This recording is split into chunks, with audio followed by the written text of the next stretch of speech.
Friends, তোমরা সবাই কেমন আছো? নিশ্চয়ই ভালো আছো। তো দেখো, মেয়েকে স্কুল পাঠিয়ে আমি স্নান করে চলে এসেছি ছাদে ঠাকুর ঘরে পুজো দেওয়ার জন্য।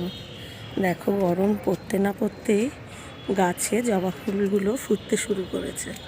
আর নিজের গাছে জবা ফুলগুলো তুলে পুজো দেওয়ার মজাটাই আলাদা। এছাড়াও আছে কিছু কিছু নীলকণ্ঠ, নয়নতারা, আরও একটা অন্য ধরনের জবাও আছে। তো সেই ফুলগুলো তুলে আমিও যাই, গোপাল সোনাকে উঠিয়ে পুজো দিই। তোমরা ভালো থেকো, সাথে থেকো।